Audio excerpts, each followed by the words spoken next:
Hello everyone, welcome back to the channel. आज हमारा 75 days learning journey का है डे 4 और आज हम कैंडलस्टिक्स के बारे में समझेंगे।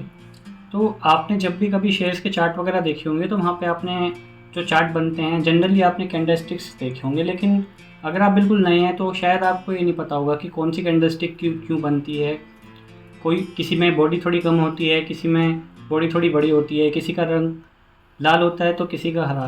तो आज हम इन सब चीज़ों को, बेसिक चीज़ों को समझने की कोशिश करेंगे।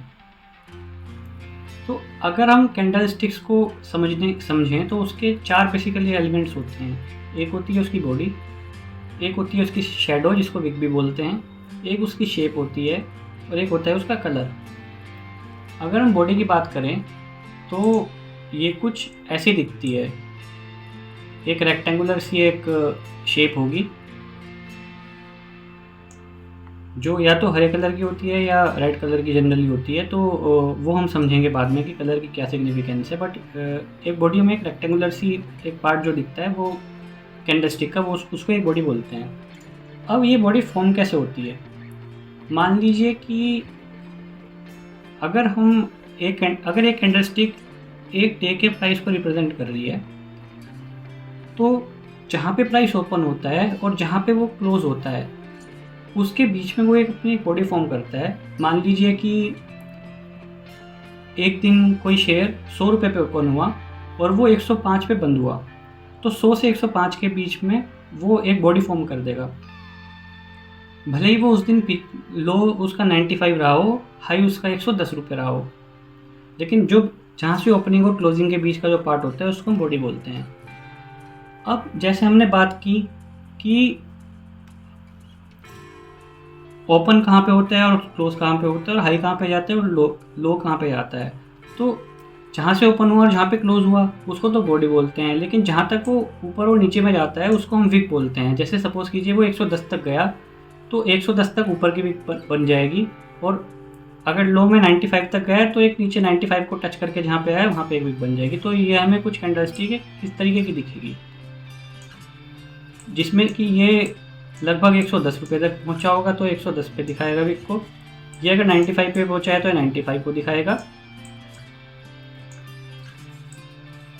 और ये ओपनिंग और क्लोजिंग प्राइस होगा जो कि हमारा 100 और 105 था।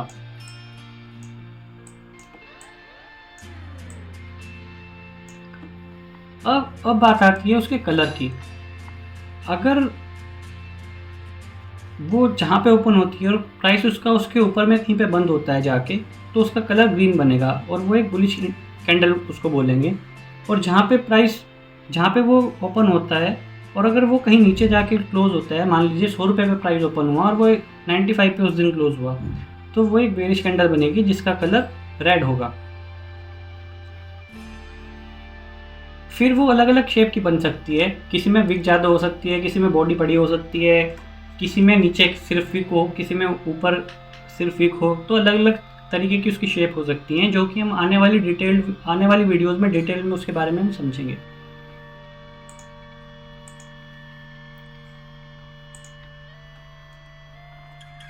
जैसे हमने बात की थी कि अगर जहाँ पे प्राइस ओपन हो रहा है और क्लोज कहीं ऊपर जाके हो रहा है, मान लीजिए 100 रुपये पे ओपन हुआ और 105 पे बंद हुआ, तो वो एक बुलिश कैंडल होगी।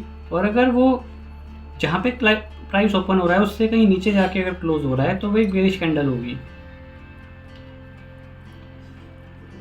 वैसे तो हम कैंडलस्टिक्स के पैटर्न को आने वाली वीडियोस में डिटेल में समझेंगे, लेकिन कुछ हम बात करते हैं कुछ पैटर्न्स की।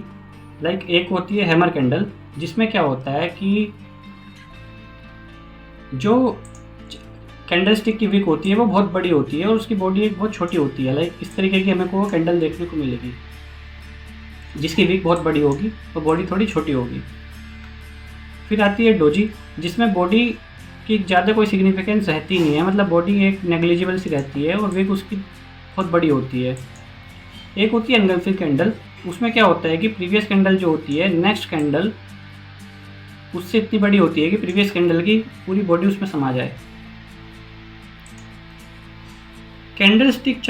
कैंडलस्टिक पैटर्न्स के बेस पे अपने आप में बहुत अच्छी ट्रेडिंग हो सकती है और बहुत प्रॉफिटेबल ट्रेडिंग हो सकती है, लेकिन उसके लिए हमें 2-3 वीडियोस में 4 वीडियोस में उसको समझना पड़ेगा डिटेल में, अगर हमको उसको देखना है कि कैसे हम उसको टेक्निकल एनालिसिस की मदद से कैंडलस्टिक पैटर्न के बेस पे ट्रेडिंग कर सकते हैं। इस वाली वीडियो में हमने सिर्फ हाई लेवल पे ये समझा कि कैंडलस्टिक्स होती क्या हैं। तो कैंडलस्टिक्स को अगर हम यूज़ करें तो टेक्निकल एनालिसिस में हम सपोर्ट रेजिस्टेंस मार्क करने में, ट्रेंड किस तरीके का चल रहा है, कोई ट्रेंड रिवर्सल तो नहीं हो गया, उसको देखने में, एंट्री और एग्जिट पॉइंट देखने में, और अदर इंडिकेटर्स के साथ उसको यूज़ करके एक अच्छा कॉम्बिनेशन फॉर्म बना के हम अच्छी प्रॉफिटेबल ट्रेडिंग कर सकते हैं। कैंडलस्टिक चार्ट्स के कुछ लिमिटेशंस भी होते हैं। कैंडलस्टिक में बेसिकली ऐसा हो सकता है कि किसी एक कैंडल से कोई एक ट्रेडर कुछ और इंटरप्रेट कर ले, लेकिन दूसरा ट्रेडर अपनी नॉलेज के हिसाब से उसका कुछ और इंटरप्रिटेशन निकाल ले, और कई बार ये फॉल्स सिग्नल भी जनरेट कर देती हैं। लाइक अभी कोई एक बेरिश कैंडल फॉर्म हो जाए और वो वहाँ से बेरिश रिवर्सल बना दे, लेकिन अचानक से नेक्स्ट कैंडल अगर बुलिश फॉर्म हो जाए और वापस से बुलिश ट्रेंड कंटिन्यू रहे, तो कई बार ये फॉल्स सिग्नल भी जनरेट कर देती हैं। तो आज की वीडियो में हमने सिर्फ हाई लेवल पे समझा कैंडलस्टिक्स के बारे में कि क्या उसकी बॉडी होती है, क्या वीक होती है, लेकिन कैंडलस्टिक्स अपने आप में एक बहुत बड़ा टॉपिक है जिसको हम आने वाली कुछ वीडियोस में और लेटर वीडियोस में डिटेल में इसका हम एनालिसिस करेंगे। लेकिन क्योंकि अभी हम सिर्फ की टर्म्स को जान रहे हैं, शेयर मार्केट से रिलेटेड एक थ्योरेटिकल पार्ट पढ़ रहे हैं, तो हमने इसको हाई लेवल पे समझा। उम्मीद है कि आपको वीडियो अच्छी लगी होगी, और इस लर्निंग जर्नी को कंटिन्यू रखने के लिए चैनल को आप सब्सक्राइब करना ना भूलें। Thank you so much.